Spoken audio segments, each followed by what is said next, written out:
Another opening of another show, a brand new season, an Olympic season on the International Bobsled and Skeleton Tour. We are in Calgary, Alberta, Western Canada, Canada Olympic Park, the site of the year's first race. We've got men's skeleton coming up to you in just a few moments.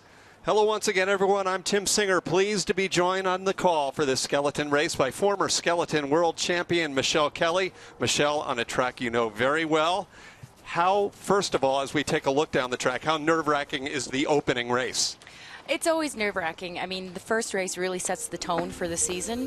A great start to your season can really carry that momentum forward and through onto your next races, and you want to get out to a good start, especially on an Olympic season. You don't want to come out with anything but your best, showing to everybody in the world, you know, what it takes to get to the top of the podium. Alexander Trechikov, we'll see in a moment, holds the start record here and just about everywhere else. And here's our tour from Michelle Kelly. So as you approach the first corners, it's really important. You do not want to hit before the second corner, or that will kill your speed and you're out of the medals. You're coming up, that was corner 2. Corner 3, as we're approaching, it's quite an easy corner, but here on the straight to 4, it's crucial. You do not work too hard. Again, you're killing your speed. Now we're starting to catch some speed in corner 4.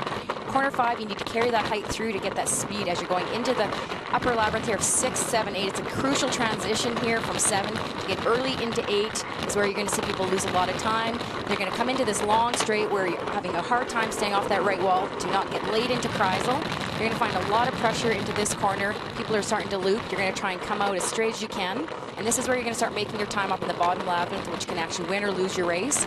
Here's you're going through. You got to keep your form, stay aerodynamic, catch as much speed as you can, because you're going to come into this last corner, which is slightly uphill, and it's going to be up to the people to get through this corner clean and come out to the finish. Track record was set back at the 05 World Championships by Canadian Jeff Payne. Long-standing as far as track records go, if I'm not mistaken. I think, Michelle, you may still hold the women's track record. We'll see that graphic a little later on. I sure do. So we get set about a minute away from our competition. 27 sleds in the field. It's going to be the stories within the story this year. They're not only battling for World Cup points, but they're battling for positions on their Olympic teams. Relatively warm to start this morning's racing. As you see, it's about 40 degrees Fahrenheit, and the ice a bit below freezing. So they've been keeping this course in very good condition over the past week of training through both cold and warm. It's been pretty consistent, so that's a good sign. There is actually a Canadian who won the first North America Cup race here in Calgary that was only a few weeks back.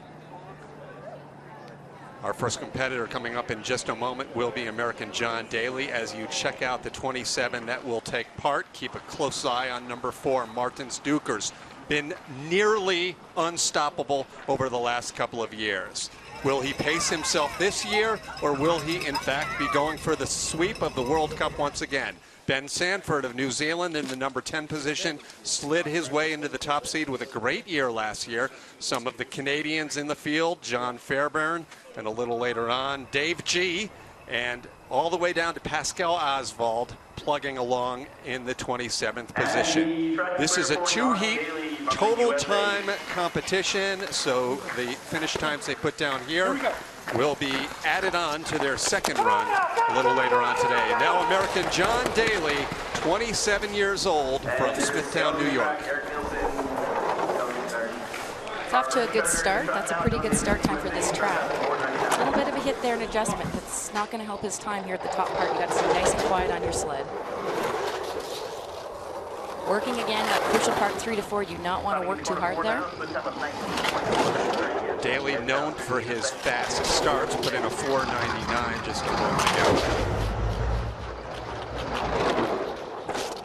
He's looking pretty good there in that transition. Now the long straight. Ooh, the straight. You definitely don't want to go late into this corner, which is going to really affect his time. But his speed seems to be holding out okay, so the track must be quite fast. Bit of a skid there in the lower labyrinth, but again, there's never a way of knowing how well this time is until we've seen the next couple of sleds. As John Daly makes himself towards the finish curve, 74 miles an hour, 57.08 is his finish time. It's definitely a fast time for this track. That looks like a not bad run for him. Camera's there, and I got to shoot him too. Daly last year failed to wear his bib at the opening World Cup race of the season, was disqualified from that race, and that paid dividends the rest of the way out. He just really never seemed to regroup. That was corner 8 as he was exiting. You could see he rode the exit wall just a little bit too much, which means he needed to hold a little bit more height in the corner of 8 to get off and have a much cleaner straight going into Kreisel. All right. 57.08, the mark that the rest of them are now shooting for as we make our way back to the top. The first of 3 Canadians in the field. This is 32-year-old Eric Nielsen. Like you, Michelle, originally from British Columbia, now residing in Calgary. He's really come on strong in the last couple of years, and look for a very good start from Eric. He knows his track, he knows what to do. He just needs to stay relaxed, stay focused, and have the ride that he can have. 4:99 was the start time just put down by Daly.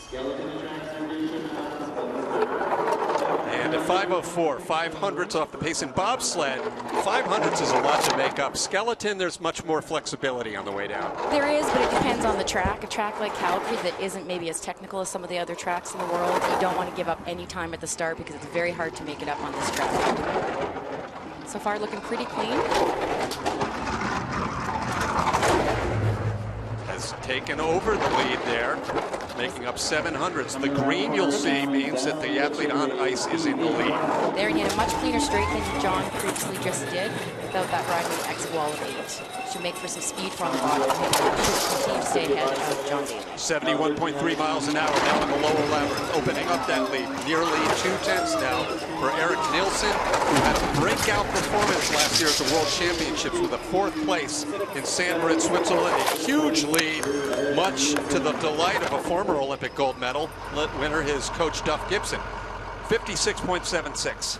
Duff will be definitely happy with that run. There look like a few small little technical things that Eric can certainly improve upon for his next run, but I think overall that was a pretty solid first heat for Eric. Eric's starts are pretty good. He's really been working on that the last couple of seasons, and they've definitely improved. He still has a little way to go to catch up with some of those top people in the world, like the Tretyakofs, but he's certainly making strides in that area. Looks a little tricky, people coming out of corner 8 today. They're definitely going towards that left wall, which it's not really the ideal line. You prefer to come a little bit more middle to middle right, coming out of corner 8 and taking that nice straight line into Kreisel to gain as much speed as possible. Busy day for sliding here at COP. The 2 skeleton races. A little later on, we've got 2-man bobsled. And next up, our number 3 competitor, Sergei Chudinov, another one who can really bust it out here in the first 50 meters. And of course, the Russian team is going to be looking to have a strong start. You know, they're the hosts for the upcoming Olympics, and they want to show what they've done and what they've trained in the off-season. 4:98, the start time for the 32-year-old from Moscow. Very smooth as he's transitioning on that top. Very little movement, which is exactly what you want. You don't want to fight on this track. Just let the sled run and gain as much speed as possible. Chudinov's had the distinction of being in the shadow literally his entire career behind Alexander Tretyakov, which can be a blessing and a curse. Maybe not getting the sponsorship dollars, but not getting all of the pressure either. Now that was a much better exit out of 8. As you can see, he didn't have to fight. He was coming out into the middle. It should make for, again, quite a lot of speed that you're going to see that he should make up on the bottom of the track with that straight. Falling behind the Canadian here after the quick start. 56.76 the time to beat. He stands to be at least a quarter of a second behind that. Just about 2100, second fastest time ahead of the American, but behind Canadians Nielsen, Eric Nielsen. Right in the camera. The outrun is a lot longer and steeper in skeleton than it is in bobsled because it's just simply harder to stop the sled. Definitely saw him put a toe on the ice there at the exit of Kreisel, which means he was trying to do an extremely hard steer. When you put your toe on the ice, that's one of the hardest steers you can do in our sport. Doesn't always make for quick times, but at the same time, sometimes that's what you need to get out of the corner. The school groups have come to Canada Olympic Park, and they will focus their attention to the track now on clearly the most successful FIBT athlete over the last couple of years. This is Superman Martins Dukers, a 4-time defending World Cup champion from Latvia. Look for an extremely fast start time here. That's what he's known for. He's He's done it again. 482.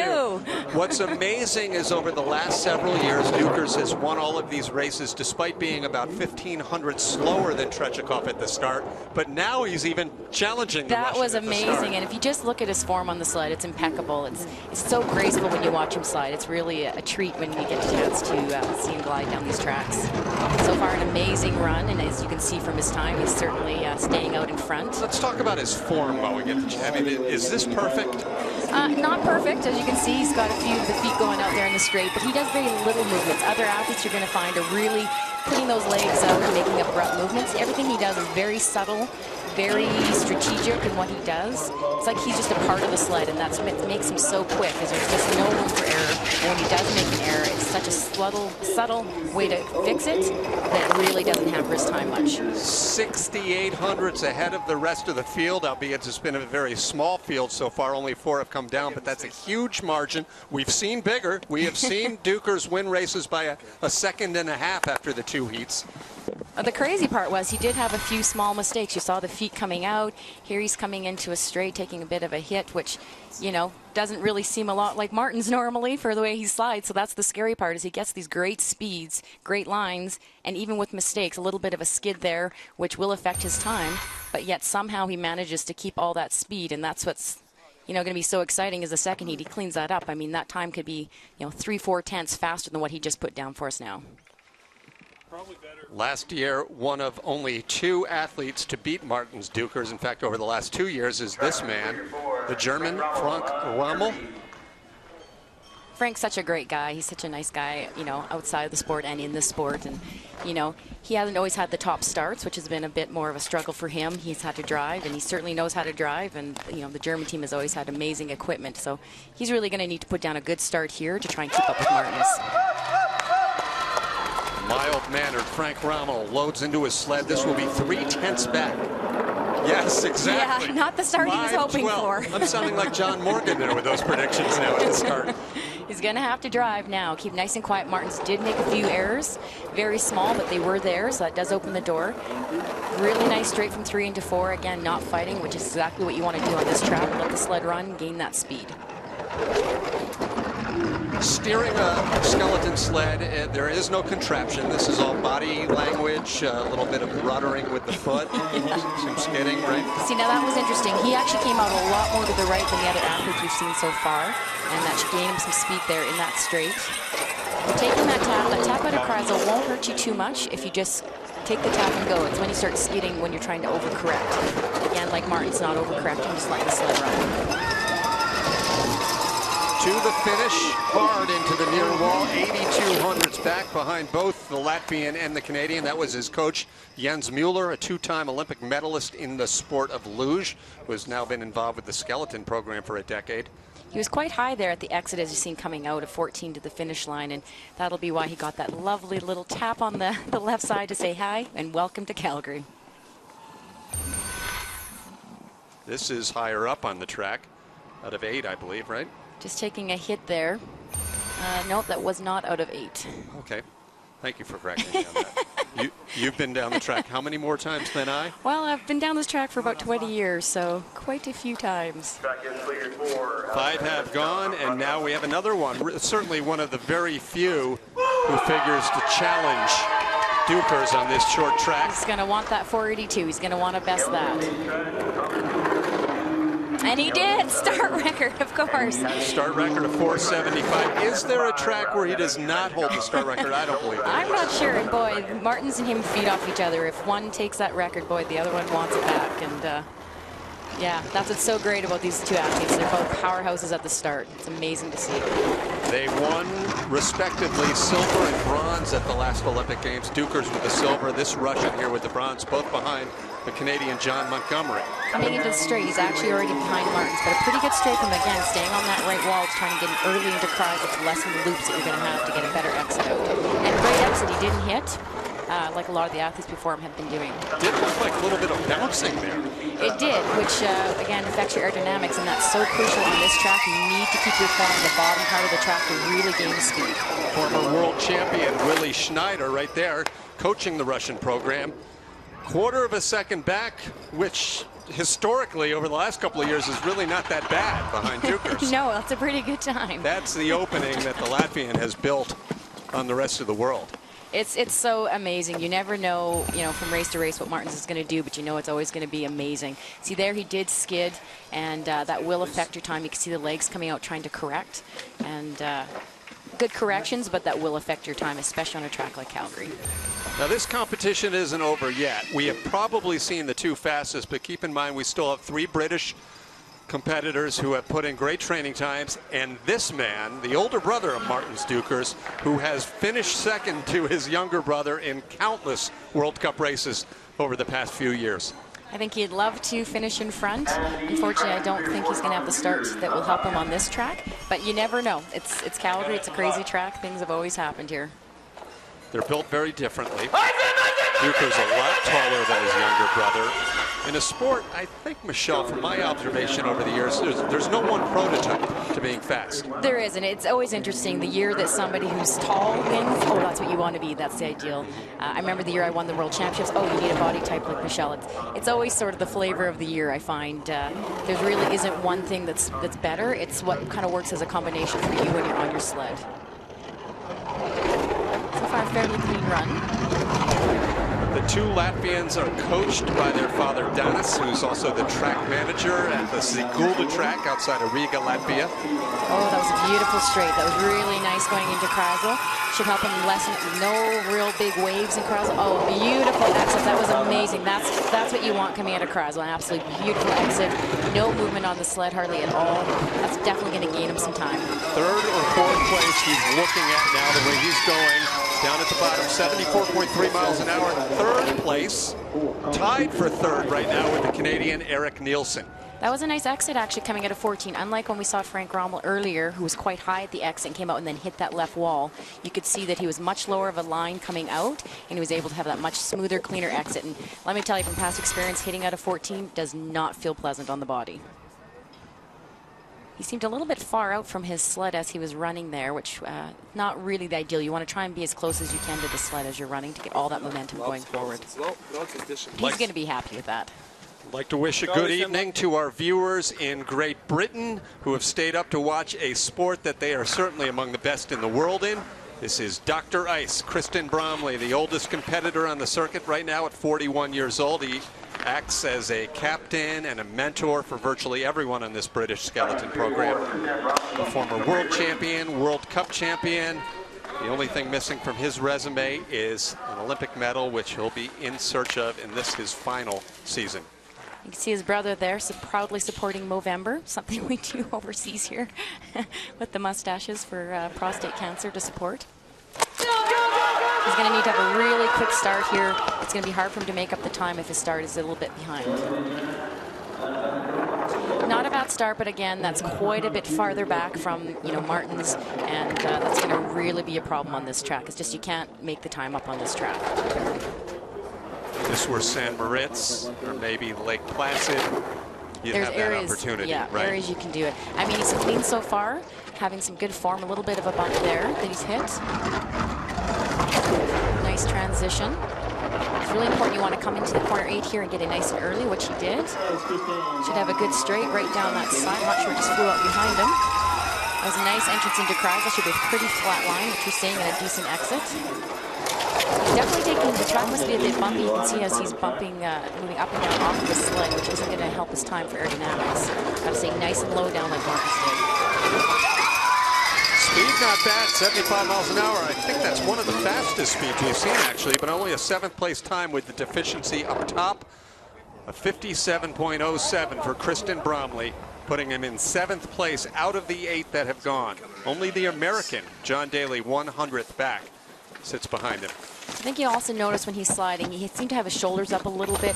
Might not be a lot to the people kind of just looking, but if you really pay attention, he is a little bit more up with his shoulders, where when Martins, his shoulders are nice and rounded in, and that's just going to make you so much more aerodynamic, and that's going to show up in the speed. As I said, yeah, one of the fastest. So Kristen Bromley will regroup. He also does a little bit of coaching, as I said, so he'll probably try to cheer on his teammates who are coming up in a little bit, not to mention his partner, Shelley Rudman, the world champion we'll see here a little later on.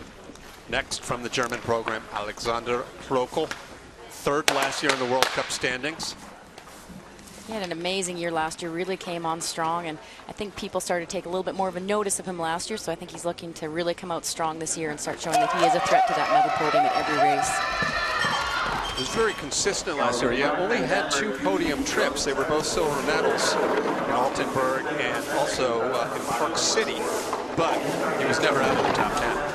Again, a little bit of a slower start there, and he's definitely working a bit on his sled in this upper portion of the track, which in Calgary, you really got to let that sled run. You just can't be making much corrections at the top, or it's really going to start to affect your speed, and already he is quite a bit behind. 5:16 was his start time. That was the 9th fastest out of 9, so it's not the way to begin. Even Kristen Brown was 200s faster. I mean, we have seen some Germans, note Marianne Thies, not have quick starts. And she can still win races, that's for sure. Great form, yeah. And on the receiving of that, so he's making a lot of little errors as he's going down. His straight into Kreisel wasn't great. Again, a little bit of a bump coming out of Kreisel. Just small things, but they're definitely going to start adding up as he goes down the track like Calgary. And you're going to see it reflect on his time here at the bottom. A $1.13 back, 9th place out of the 9. A little bit of a smirk there from Jens Mueller. You know, this is very competitive. I was talking about this earlier before the race, Michelle, about the German qualifying. They have to have 2 out of top 3 to make it to the Olympic team in skeleton.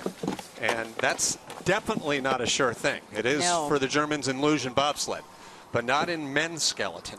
No, certainly not. And, you know, in an Olympic year, you always think you kind of know from the previous years what to expect, but in an Olympic year, anything can happen. Nerves are much more heightened. Absolutely. There's the pressure from not only your federation, but sponsors, you know, the internal pressure that you put on yourself. It's a whole different ball game.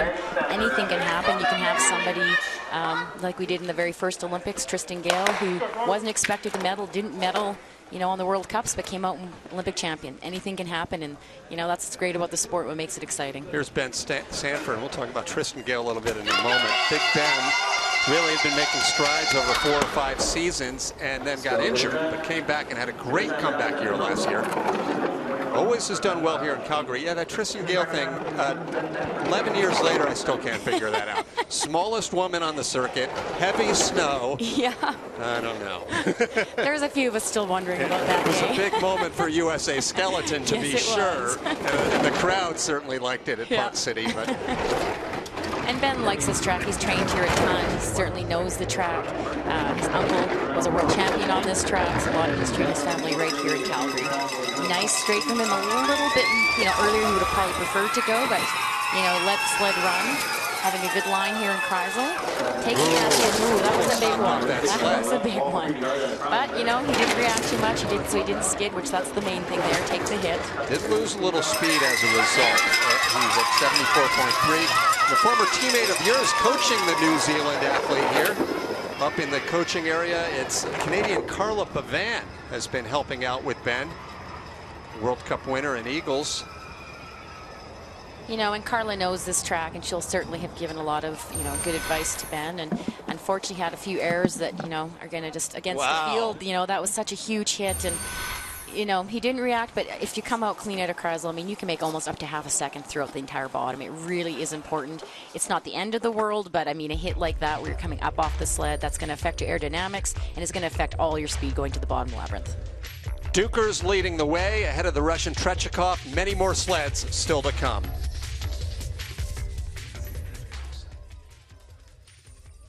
Minute warning.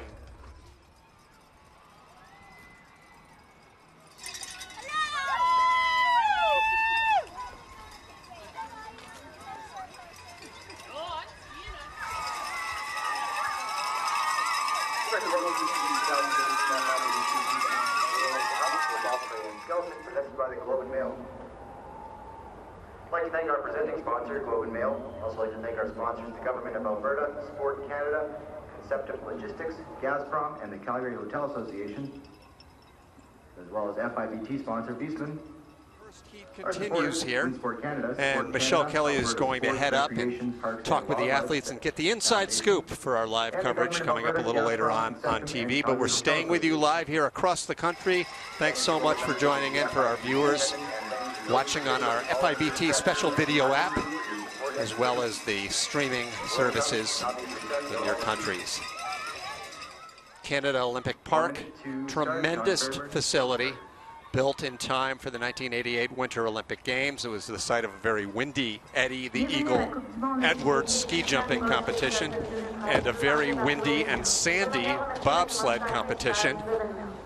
The Swiss and the Latvians captured gold. Latvia, of course, representing the Soviet Union back in 1988. And virtually every year since, this track has been the site of at least a bobsled, skeleton, or luge World Cup race. Still remains one of the most popular spots on tour.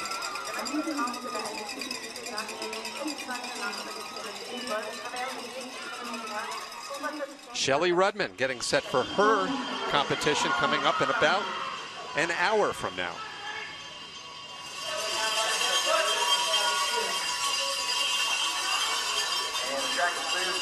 Back here in Calgary, where the first run of the first race of the season continues with our next Canadian competitor, John Fairbairn, 29 years old, originally from London, Ontario, now resides right here in Calgary.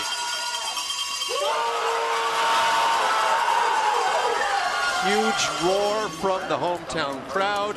He will not come near the Dukers mark or the Trechikov mark, but a 5:05 is the 7th fastest getaway of the 11 that have come down.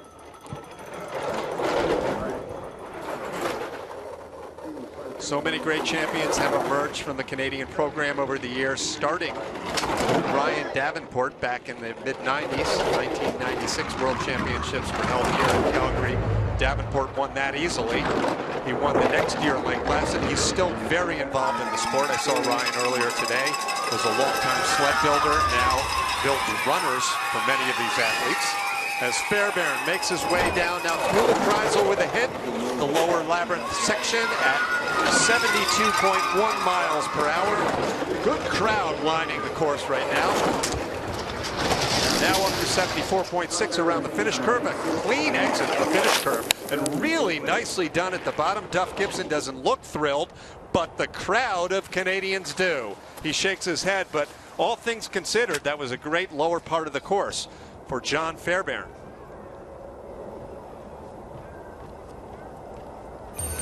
Fairbairn made his World Cup debut back in the 2010-2011 season. And keep in mind, in Sochi last year at the World Cup, he had one of his few top 10 World Cup performances. So that's certainly encouraging.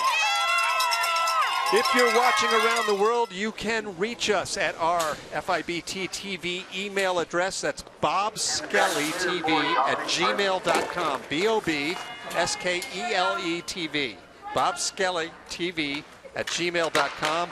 We will read your questions. We will read your comments and get interactive with this year's World Cup coverage during the first runs of competition. I want to hear from you, Martin Haven, and see what you think about this British competitor, Dom Parsons. 26-year-old originally from London, now living in the city of Bath.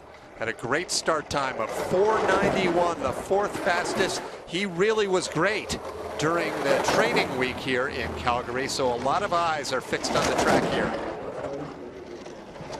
His favorite track is San Moritz. This is his first competitive race here in the very different track in Calgary. Looping a little bit now as he approaches curve 8. He cleans it up for the exit. One little tap, tries to steer his way into Kreisel.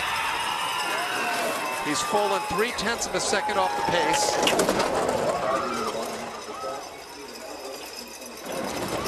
Had a 9th place finish at the World Championship last year in San Moritz, Switzerland.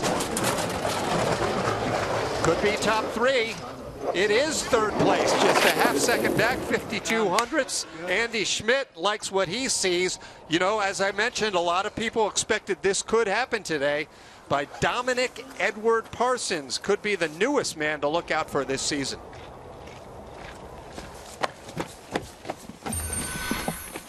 This was the exit of 8 as he sets himself up with a little tap. That certainly cost him a little time, but it may have helped his control heading into the Kreisel. So multi-international leaderboard right now. We have 4 countries in among the top 4, 5 in the top 6. So that's good international sliding. Has not been a good start so far for the United States team. And now we will see what this comeback season for Matt Antoine will be all about. He was 12th last year in the World Cup standings, but that was coming off of a knee injury the summer before, and by his own admission was going, at least at the beginning of the season last year, at about 70%. 28 years old, Wisconsin native, tall athlete at 6'3", 185. Loading into the sled. Start time will be the first indication of his rehab. Not bad at 5:03. 7th fastest of the 13 that have gone. Antoine snapped into the World Cup in his first full season, 2008-2009. He won a bronze medal in the very first international race at the track in Whistler. Half second back now for one of 3 Americans in the field. Antoine trained all summer in Colorado Springs, site of the United States Olympic Training Facility. He was the only skeleton athlete there. He said that was good. Kept the distractions away. Just work on physical conditioning. Lower labyrinth now. Speed of 74.7. And through the finish, nice job at the bottom. Tuffy Latour pleased with that result. 6,400s back, only 1,200s out of the medals. And either we have some of these second seeders that are ready to make a move this year, or the track is picking up speed as we move along. That really doesn't usually happen here in Calgary. So it could just be a case where this man, Antoine Parsons, who just went from Great Britain, are ready to move among the elite this year in bobsleigh, or a skeleton rather. Zach Lund on his right, a former world champion medalist, a bronze medalist, now coaching the U.S. program. Track is clear for Eddie Smith. Also coming off a great week of training from Great Britain, this is Ed Smith, 27 years old. He is from Bristol, England. Ed Smith and his sled Thor breaking off now here at the start. His teammate Dom Parsons at a 491. Smith with a 512, decidedly further back. Began the sport in 2009. Former competitive weightlifter and swimmer.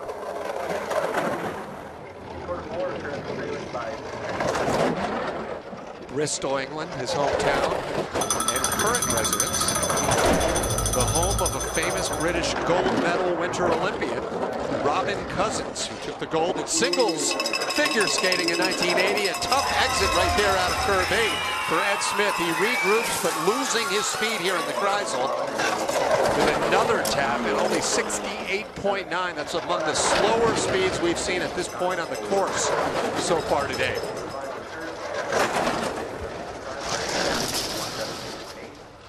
Through the finish, 14th place out of 14, and really not much Coach Schmidt can do there. Quite a bit behind the rest of the field for Ed Smith. Very disappointed. Really from top to bottom, problems for the 27-year-old British skeleton athlete. He gets here in curve 8. He gets very high. That's only going to set up exactly what you see here. He's trying to correct it. And it could have been a lot worse, actually. That correction was helpful, but it cost him a lot of speed, consequently, a lot of time. From Germany, Alexander Gassner. 24 years old from Konzningheim. Other Germans in the field right now. It has not been a banner day so far for Frank Rommel, who's sitting back in 7th place. 1,400s out of the top 5. And Krokel, the other German, is in 12th place out of 14.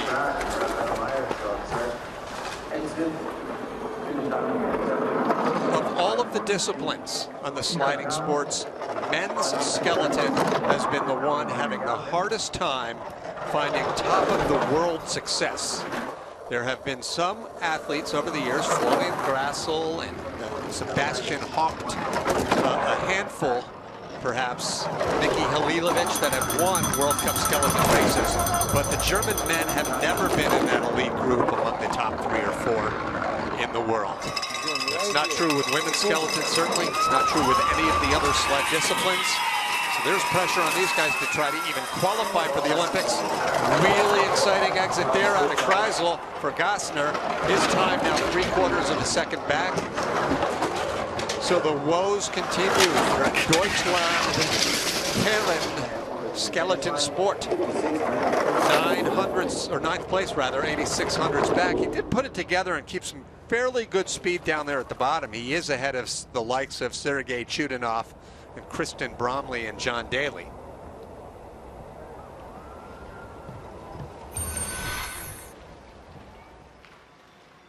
This was the exit of Kreisel. And we have seen sparks fly there on occasions over the years. Keeping a good attitude despite the subpar performance for the German. Matt Antoine slides in the top 5 here in the second seed along with Dominic Parsons. They are in 3rd and 4th place in a sport, a discipline that has frankly become a battle for the bronze medal over the past season or so. With the dominance of the Eastern Europeans, Dukers and Trechikov. The first Austrian is Raphael Meyer.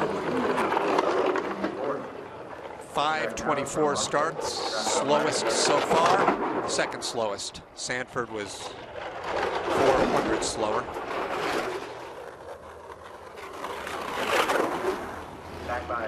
Austria, another one of those nations with great sliding tradition, but nothing to show for recently in Austrian skeleton.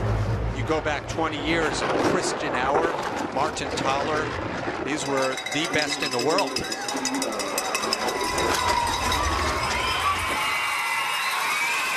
Nearly a second back now out of Kreisel. That's a deficit you cannot even come close to erasing. He'll be happy to stay within a second. He falls 400ths further back in the latest split. Meyer of Austria at 76 miles an hour. Hey, that speed was very good. And because of that, he actually picked up 400ths on the last part of the course around the finish curve. 76 miles an hour. I'm not sure how that compares with the others, but that was a very decent speed down at the bottom. So he's got that going for him, which is nice.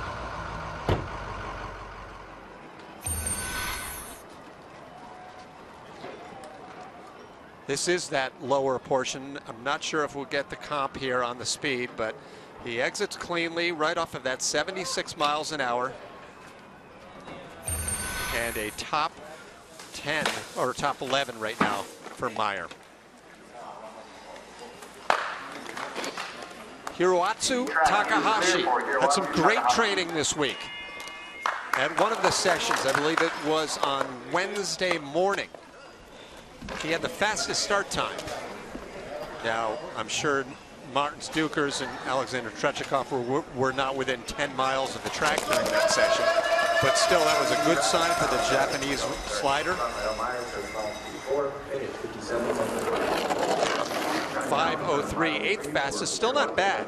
I mean, to the risk of sounding too cruel, there was a long period of time where the start times for the Japanese athletes were a joke.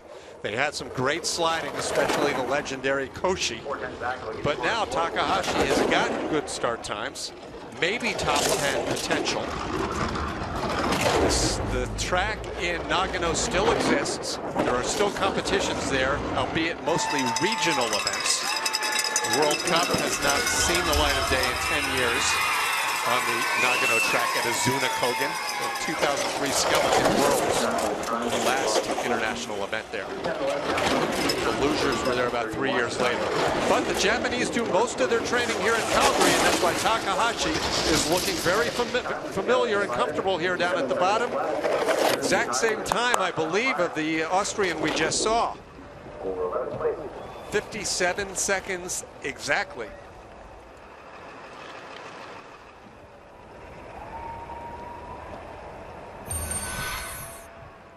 We have had 17 out of 27 go now. And that was the first Japanese competitor, tied for 11th at the moment.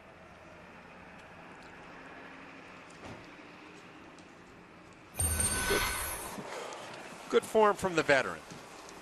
Again, our email address, bobskellytv, S-K-E-L-E, bobskellytv@gmail.com. Your questions and comments. And here is our third of three Americans, Kyle Tress. The oldest of the three at 32 years old, originally from Ewing, New Jersey, now makes his home in Lake Placid, New York. Loading onto the sled with a time of 5.17, a very disappointing start time for Tress. Admittedly, the start is not his strong suit in this sport. Before committing to skeleton, Tress did his college studies at three different colleges: Rutgers, SUNY Plattsburgh, and Penn. I talked to Kyle earlier in the week. He had a 5th place finish last year in a World Cup in Lake Placid, as he does some big steering here in the Kreisel. And really says his first goal this year is to get on the podium, trying to get a top 3 somewhere. It's not going to happen here as he maneuvers the lower labyrinth, 1 full second back. We'll hope to keep it together and have a top 12, maybe top 14. But he looks very slow down there at the finish. Just lost all sorts of speed. 1:22 off the pace with a finish time of 57.30 for American Kyle Tress. There were some hits midway down this course, and clearly it took tons of time off of Tress's momentum. We've seen other athletes hit here that really didn't look like much of a redirect there and get it back together, but Tress lost his speed, could not recover.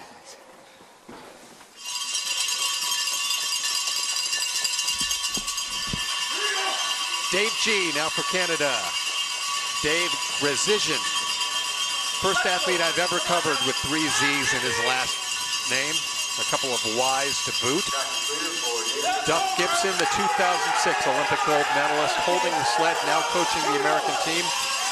Gibson, the oldest ever individual Olympic gold medalist. He won that gold in Torino at the age of 39. Big test for the first time, Canadian competitor. His getaway time, 5:01, very decent start time.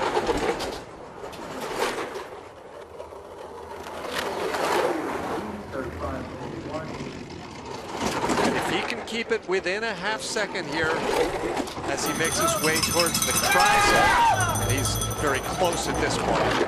He has the course familiarity to stay within a second down at the bottom. That'll be big in his rookie event. Great exit out of 8. Sets him up nicely here for the Kreisel. Lost very little time from the last split. 113.7 kilometers is 70+ miles an hour. He will be within a second here. He might be within 9/10, and that will put him in the top 10. Dave G for Canada. Yes, a great bottom part of that track. 7,400s back, top 7, and the second highest finishing Canadian so far. 56.82. Really nice job in the middle of this track. That is the beauty of familiarity with a course. This was setting up for the Kreisel. This is curve, or that was right into the Kreisel rather.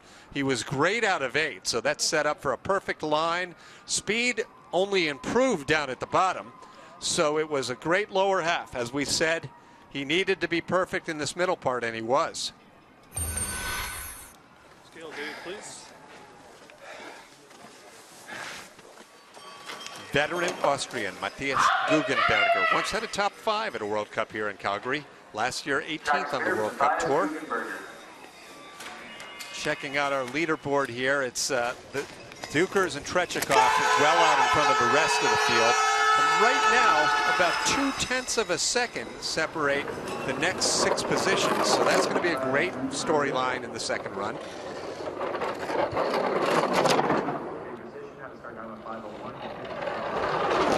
Great ice lines at the top. The course is in great shape. This Austrian had an accident, freak accident last year, hurting his back away from the track. Never really recovered. 0.6 of a second off the pace. Guggenberg's best finish last year was only a 14th or 10th place rather at the Koenigsegg World Cup. in appraisal, 70.1 miles an hour, 9100s back. Now the way he's going, it would think he's going to fall further back, but we've seen some surprising things happen down here at the bottom. Big hit there, yes, he does drop back several more spots. 16th place, 1.02 seconds off of the pace. Busy season ahead for the World Cup Bobsleigh and Skeleton Tour. After Calgary, they make their way down to the United States for 2 races. Park City outside of Salt Lake City and Lake Placid, New York, before heading over to Europe. After the holiday season, races in Germany, Switzerland, Austria, and back in Germany prior to the Olympic Games in Russia. The Italian now up, Maurizio Oilio. 6 to follow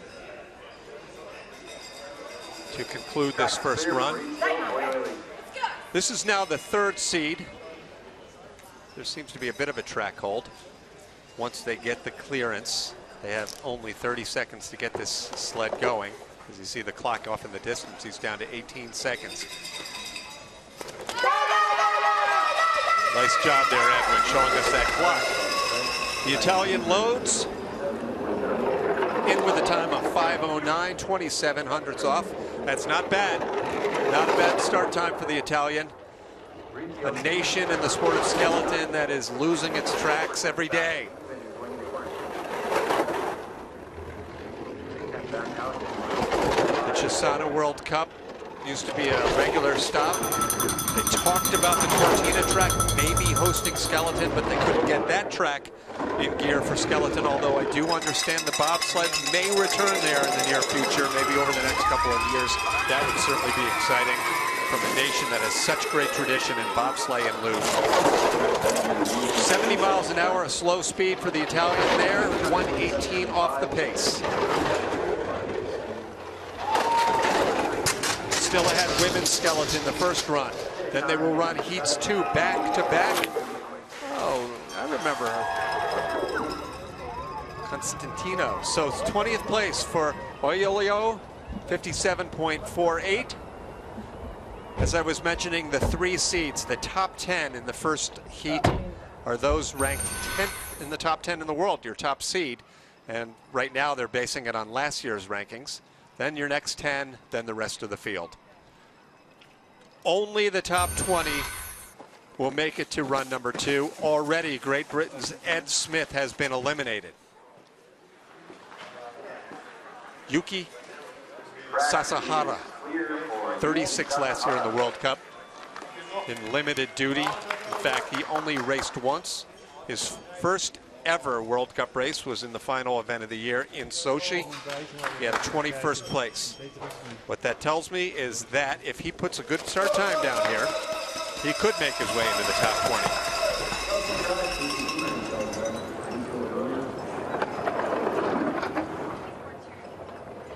21st best start time, not a good beginning for the young Japanese slider. 29 years old from Nagano. The great Kazuhiro Koshi is coaching the Japanese team right now. Koshi, such a great story. He won World Cup medals 18 years apart. He was really he was a force in this sport for so long and so well loved. Such a great ambassador, the Asian emergence into the sport of skeleton. So this Japanese athlete, 127 back. This could be very close for a top 20, right on the bubble. So I'm guessing 21st place. That's going to be disappointing for his 20th.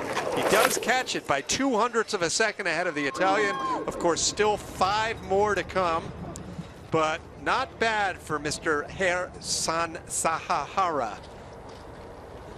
I'll try to do that better. Yuki Sasahara. My projections say we will not see him last in the top 20, but it will be interesting to see. Ed Smith is eliminated. As you see, the top 5 there. going to be a good race for the bronze medal. That's what we're going to have to face, those facts.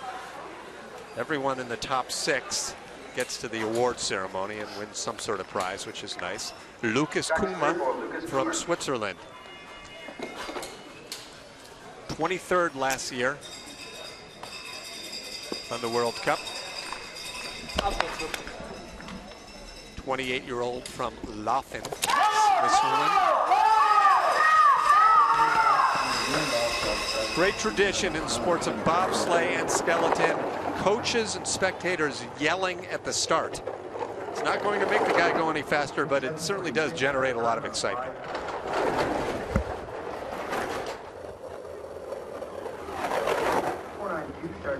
A 4:92 start was really one of the best, and that's a great sign for a Swiss program that has gone into the tank since Gregor Stahli retired after his 3rd World Championship.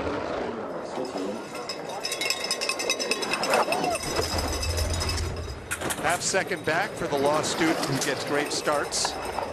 Still working on his driving. You've got that natural track in Switzerland, which is a great place to learn. This week they are building the track in St. Moritz.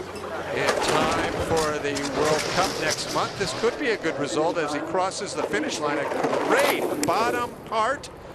8/100ths of a second, or 8/10ths of a second back, not 8/100ths. But really a great showing for the Swiss here. Was 23rd in the World Cup standings last year, so that is, you know, the first race each season. You will see some unknowns. By unknowns, I mean people who haven't put down the results yet emerge, and maybe it is this Swiss athlete.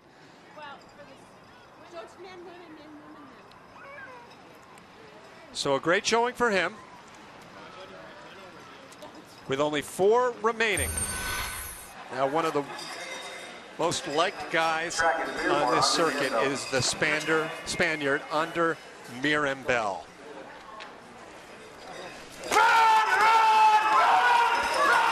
30 years old from Barcelona. Mirambel travels the world as a literal one-man federation. And not only that, not only does he represent the FIBT at annual meetings, he represents the Spanish Olympic Committee on occasion. And last month he was down in Buenos Aires, Argentina, as part of an Olympic bid down there. His goal over the last couple of years certainly has just been to qualify in the top 20, make his way into the 2nd seed. He has done it a handful of times over the past couple of seasons. Certainly has improved. His dream, he told me, will be to carry that flag into the opening ceremonies in Sochi. There'll be about a dozen skiers and snowboarders, 1 skater representing Spain this year at the Olympics. Mirambel around the finish, 22nd place. He will not see the light of day. So Coach Martin Rettel, who doubles as the Austrian coach for his native country, could not coach the Spaniard into the 2nd seed, or the 2nd run.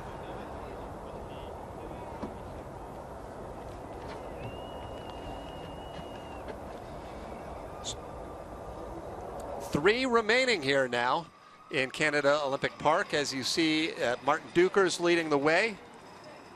And emails are coming in from some of our viewers, including Ian Livingstone, who is writing to us from the United Kingdom, thanking us for the ability to be watching live skeleton on air.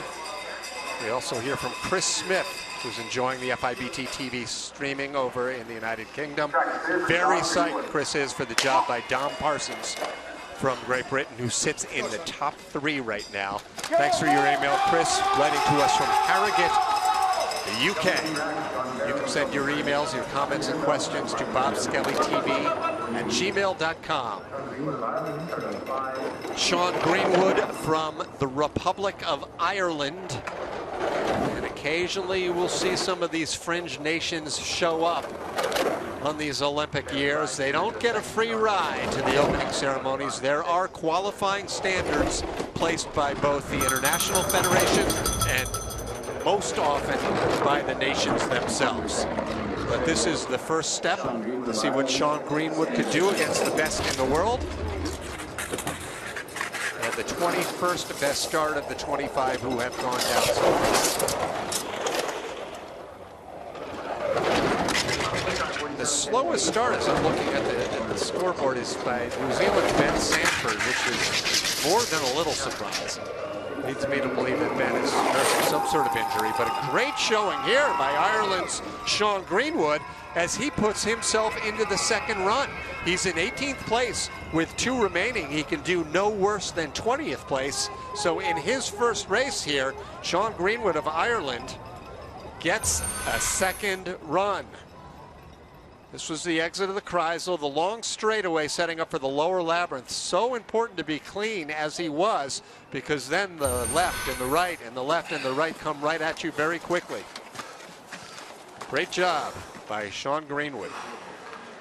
John Farrow now from Australia, being coached there on the left by a former world silver medalist, Eric Bernardus. Michelle Kelly, the world champion, will join us for the call of the second run as she watches the action. But John Farrow joins the Australian team as a men's competitor. This is a nation which has had several top 5 performances, including a couple of medals by the women. Michelle Steele, Emma Lincoln-Smith.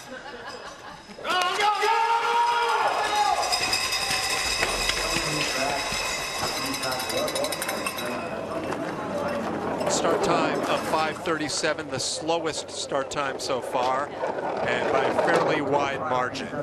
So trial by fire for Farrow, as he will need to be perfect to even remain in the top 16. When you have that big a deficiency, already 1 second in back of Martins Dukers, and he is only a third of the way down the track. Looping up and down here as he approaches curve 8. Slow enough speed where he didn't have a dangerous exit, so now he is right down the middle. Really good line here in Kreisel. Fairly decent exit with the 1 hit, but a speed of 70.6, not really the most competitive. He's stopped the bleeding, so to speak. Really hasn't lost a lot more of time down here at the bottom. So a good lower part of the track, and he is, in fact, in the top 19. So he kept those hits to a minimum, no big redirection. So John Farrow will have a second run, 19th place with 1 remaining. Sitting on the bubble, believe it or not, folks, is one of the German competitors, Alexander Krokel. As you see the line out of the Kreisel here for Farrow. Very good. Krokel sits on the bubble with 1 remaining. And to see a German not make the second heat is a rare occurrence, as we have our final sled here. Run number 1, Pascal Oswald. You want to be formal, it's Yves Pascal Oswald, representing Switzerland. He's the veteran of this Swiss program, although it was his teammate Kumar that made such a sensation about 5 minutes ago with his top 8 run.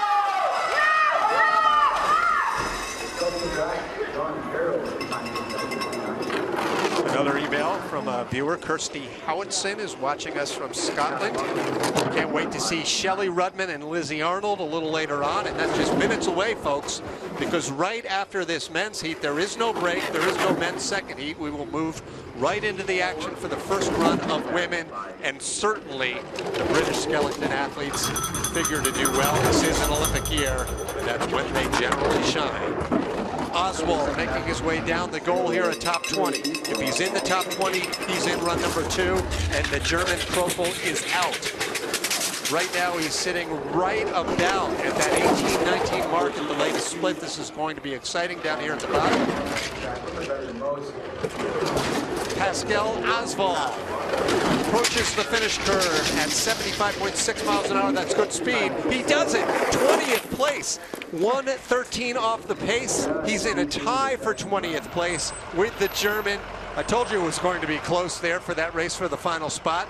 Krokel and Oswald tie for 20th place. That means there will be 21 sleds in the second run. He really made this happen down at the bottom. He had the 25th fastest start out of 27 competitors. But that San Moritz experience, by the smallest of margins, 100th of a second, qualifies him for run 2. Martins Dukers, new season, same name. The man who won 7 out of 9 races last year and who has won, I believe, 15 of the last 17 international events, has a huge lead in the sport of skeleton, nearly a quarter of a second, with his fast starts and his near perfect form.